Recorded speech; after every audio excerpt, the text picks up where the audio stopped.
how are you? I think you all are so well. Let's begin the rest part of the poem, A King of Beauty, the fourth number of poem of your textbook, Flamingo. Do you know? This beautiful poem has been written by whom? John Keats. The first part of this poem is already over. In last class, we have been discussed about what does John Keats want to say by this beautiful poem. And this one is an excerpt taken from a beautiful poem that has been written by John Keats. What's the name of that poem? Endymion. And that part, in that episode of the exploration, we came to know how a shepherd, and the name of that shepherd is Endymion, and how he had a vision of a moon goddess Cynthia. Cynthia, the moon goddess. Moon goddess. And after that, in search of that moon goddess, whatever he noticed in the midst of the nature, in the beautiful way of the nature, this one is the content of this poem, A King of Beauty. This one is the explanation of the very first stanza of the poem. And what's the name of that poem? The name of that poem is A King of Beauty. John Keats, as we know that, he is one of the most important and the renowned poet of Romantic era. Romantic era. In that particular era, we are not talking about the romance. We are talking about the love of the people, love of the writer or the poet about nature. How they are closely connected with the nature. How they feel a spiritual soul in nature. And that's why John Keats says that what? All these beautiful things having eternal essence. Its loveliness increases day by day. It never passes into nothingness. That means it never ends. Whenever we are in the bountiful company of the nature, the beautiful aspect of the nature, जब भी हम प्रकृति के बीच रहते हैं, इस सुंदर अनुपम अद्वितीय और मनोहर प्रकृति के बीच जब भी हम रहते हैं, हम अपने आप को सारे तनाव से मुक्त पाते हैं. So whenever we are in stress, whenever we have any problem, we must visit nature. We must spend our time with the nature. The nature having sometimes when we need the company of the good friends that by look they are not so beautiful, but by nature they should be beautiful. This one is the message that John Keats wants to convey through this poem. And what's the name, what's the title of this poem? A King of the Beauty by John Keats. In the very first part of this poem, we come to know about the eternity of the beautiful nature. How nature never ends. The beautiful aspects of the nature always inspire us, always motivate us to enjoy this life, to survive in this world. Each and every morning, whenever we are wreathing a garland of flower, that means each and every morning, whenever we get up with new hope and expectations. Each and every piece of flower connects us with the nature. And that's why, due to the presence of this beautiful nature, what happened? In spite of lots of problems, there is a line, there is a phrase used in this poem that I have already discussed. Despondency.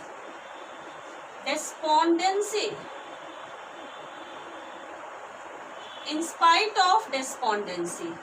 In spite of despondency. This one is the phrase.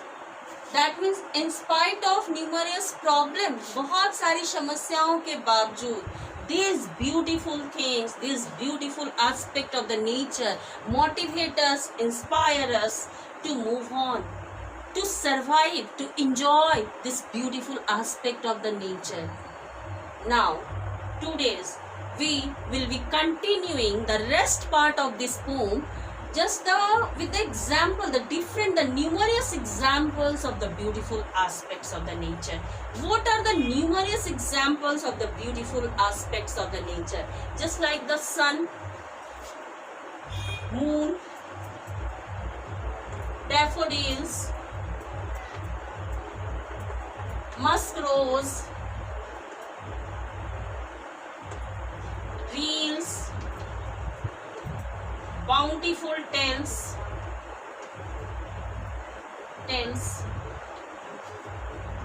grandeurs of dooms. All these are the different shapes of the nature.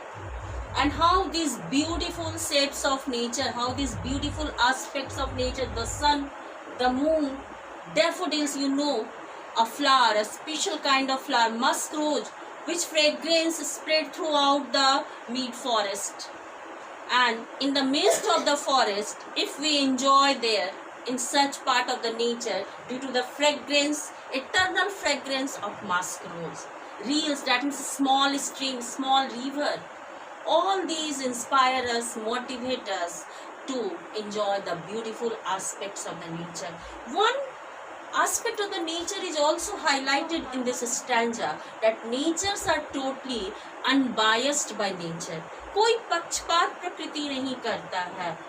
The shaded trees provide shelter, provides coolness, provides shade to each and everyone, each and every traveler, each and every visitor who want to get shelter, who want to get soothe, relaxation under the shade of the trees. They enjoy there either the presence of the lion or the presence of the ship. Lion, the representations of the strongest part of the society, and the ship, the most timid animal, but both were enjoying in the shade of the trees. So the nature's unbiased nature is also reflected in this poem. In the very first stanza, we come to know about the eternity of the nature. Nature कभी खत्म नहीं होता, प्रकृति कभी खत्म नहीं होती. Beautiful things, जो beautiful persons, beautiful behaviour, beautiful natures, it never ends. It's always increases day by day. It never pass into nothingness. So all these 2 or 3 lines, the very first 2 or 3 lines of the poem, reflecting the eternity of the nature. And these lines, the different shapes of the beauties, reflecting how there are numerous things present in the midst of the nature that provide us relaxation, that provide us soothness, in spite of the presence of number of problems. If we want to survive, if we want to live each and every day, if we have a new hope and new faith and new trust due to the presence of this beautiful natures. And third one, the unbiased nature.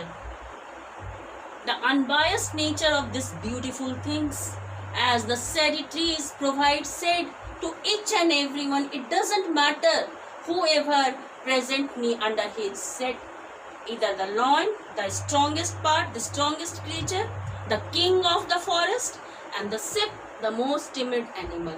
So now we get through the line by line explanation. The very first stanza is over. The second one, we come to know about the beautiful shapes of the nature and what does the poet want to say by this. Now look here. Last day we have just ended the poem with the moves away, the in spite of all. That means in spite of the presence of all these problems, if we want to survive in this due to the presence of the beautiful nature. Now today we start from some shape of beauty moves away the ball. Today the extract start with some shape of beauty. Some shape of beauty. What are the some shape of beauty? These are the some shape of beauty. The sun, the moon, and daffodils, musk rose, reels, the grandeur of the dooms, the mighty tales of the martyrs. Martyrs, who just sacrificed, dedicated their life on the sake of the nation. शहीद, उनके भी warriors, वो जो warriors है जो शहीद हो चुके हैं, ऐसे वीरों से भी हमें बहुत कुछ सीखने मिलता है. And all those tales, all those their deeds, their mighty deeds, their mighty tales inspire us to do the same things, to follow the same things, same path, and these also inspire us to do something different from others. One line is very important here, maybe history whose language is their sons. That means only the person whose language having the warmth of the sun just make their history. वैसे ही व्यक्ति अपने इतिहास बना सकते हैं जिनके language में, जिनकी भाषा में किस तरह का तेज होना चाहिए, सूर्य के समान तेज होना चाहिए. That means just the poet want to say we must be follow the path of the warriors, the path of the martyrs. शहीदों के पाथ को हमें फॉलो करना चाहिए. How they dedicated their lives on the sake of the nation. They never think about their families, they never think about themselves, they think about the nations, they think about the others. Such is also the part of the beautiful nature of a person. We must be followed all these things in our lives. So now dear students, the very first we have to go through the explanations of this poem. And the theme is already clear. What does the poet want to say? How does the poet wants to just modify the beautiful aspects of the nature? How does the poet wants to highlight the eternity of the natures, the unbiased part of the natures? And how does the poet want to say all these things are not earthly things? The beautiful persons, the beautiful natures, the beautiful bountiful gifts of the natures are not earthly gifts. They all are pouring from the heavens. That means ये कहाँ से आते हैं? स्वर्ग से आते हैं. And these are the sources of the eternal fountains. So now we go through the explanations of the poem. Some shape of beauty moves away the pall from our dark spirits. Dark spirits, that means what? Dark spirit, that means by nature our souls become what happened? Impurified. It needs to be purified. And how does it should be purified? Our natures, our souls, हमारी जो आत्मा जो मर चुकी है, जो अपने लिए सोचती है, इसको हम प्यूरिफाइड और ब्यूटिफाइड कैसे कर सकते हैं? इसके ऊपर जो डार्क स्पिरिट पड़ा हुआ है, इसके ऊपर जो अंधेरा है हमारी सोच का, लैकिंग ऑफ इनह्यूमैनिटीज जो है, ह्यूमैनिटीज हमारे अंदर भर चुकी, इनह्यूमैनिटीज दैट मीन्स मानवता की जो कमी हो चुकी है, dearth of humanities, how it would be overcome, how it would be sought out. This one is the concern of the poet. Poet says that this one is just being overcome by going through past spending time with the beautiful people, beautiful aspects of the natures. Such the sun, the moon, trees, old and young. Old and young, that means small and large trees. Each and everything are the beautiful aspects of the nature, sprouting a steady boom. What trees provide us? Trees provide us shades. Trees provides us shelter. Trees provides us relaxation. Trees provides us everything. And trees is one of the most prominent part of the natures, and it reflecting the unbiased part of the nature. How it provides shelter, lion and the sheep both. You know what lion represent? Lion represent the aristocrat class, the powerful class of the society, and the sheep represent the weakest section of the society. So in the midst of the nature, in the views of the nature, in the point of view of the natures, in the opinion of the nature, no one is smaller or the bigger. Each and every one is same. So such kinds of the things we must have been followed, that each and every creature is equal. For simple sheep and such a daffodils with the green world they live in. Green world. Daffodils blooms where? Daffodils blooms nearby the hedges, nearby the bushes.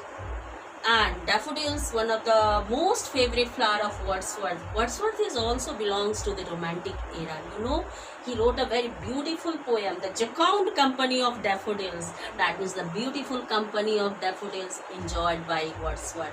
So daffodils is one of the British flowers, one of the most beautiful British flowers, and that enhance the beauty of the forest. So also daffodils are the part of the beautiful part of the natures. They live in and clear rills that for themselves are cooling covered make. Clear rills, that means small running water, small stream, also provides us soothness, the coolness against the summer season. During summer, on the onset of summer, each and everyone should get relaxation nearby the strand. Small rivers, small stream, small reels. What is the meaning of the reels? RILLS. Reels, that means what? Reels, that means small river, small stream. So this one is given here. Now the next one, that for themselves a cooling covert make against the hot season. The mid forest break rich with a sprinkling of a fair musk rose blooms.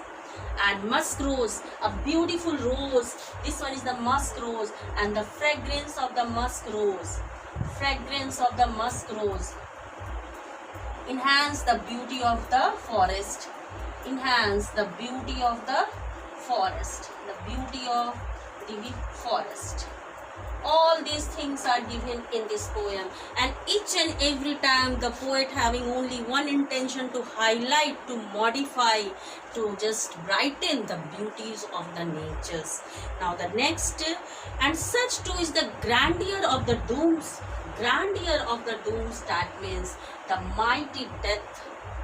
Our forefathers, our ancestors, all their mighty deeds, their warriors, the martyrs, all their mighty deeds inspire us, motivate us to do something different, to accept the challenge. Adventurous, we should be adventurous by natures, and that's why the poet giving the example of grandeur of dooms, giving the example of the mighty deeds of the warriors, giving the mighty deeds of the martyrs, शहीदों की, वीरों की और हमारे पूर्वजों की जो गाथाएं है, वीर गाथा है, वो हमें इंस्पायर करती है, हमें प्रोत्साहित करती है कि हमें भी उन्हीं की तरह बनना चाहिए। अपने लिए ना सोचकर कभी अपने देशों के लिए सोचना चाहिए, दूसरों के लिए सोचना चाहिए, दूसरों के वेलफेयर के विषय में हमें सोचना चाहिए। ये भी एक ब्यूटीफुल पार्ट है हमारे नेचर्स के, जो हमें इन्हांस करते हैं हमारे नेचर्स की ब्यूटीज़ को, हमारे बिहेवियर्स को और हमारी सोच को, हमारी थॉट को प्यूरिफाई करती है और उसे ब्यूटिफाइड करती है। और ये सब तभी पॉसिबल है जब हमें जो काउंट कंपनी मिले, किस चीज़ का, ब्यूटीफुल नेचर्स की। हम अगर हमारे आसपास अच्छे लोग नहीं रहेंगे तो हमारी सोच भी क्या हो जाएगी, विकृत हो जाएगी। So always we should be in the company of a person having beautiful by natures. We should be just do the company. We should enhance the friendship with the beautiful aspects of the natures. Now the next part, we are imagining for the mighty dead all lovely tales that we have heard or read, an endless fountain of immortal dream. That means all these beautiful things are just like an immortal drink. You know nectar, अमृत आपको पता है? Nectar is an eternal drink. So the poet says that all these beautiful things, all these beautiful tales, all these beautiful deeds inspire us and soothe us like a nectar. अमृत की तरह ये immortal drink है। और ये immortal drink कहाँ से pouring हो रही है? Not these are the earthly things. These are heavenly drinks. These are the blessing of the gods, and these pour from the abode of the God. That is heaven. भगवान के घर यानी स्वर्ग से ये हम तक आ चुकी है। और इससे हम सभी को क्या होना चाहिए? We should be blessed. We should know how to utilize all these things in a proper way. Now pouring unto us from the heavens bring. कहाँ से आ रहे? pour कहाँ से हो रहे हैं? heavens bring, स्वर्ग से हम तक पहुँच रहे हैं। और यह eternal things है। We should know what are the significance, what are the importance of all these things. So in a very beautiful way, the poet John Keats highlight reflects this poem, and the name of this poem is A Thing of Beauty. And just by this poem the poet wants to reflect the eternity of the natures. So dear students, you must know what are the beautiful aspects of the natures, what are the different shapes of the natures, what is the theme of the poem. And if you have any problem, you should mention in your comment box. Thank you very much.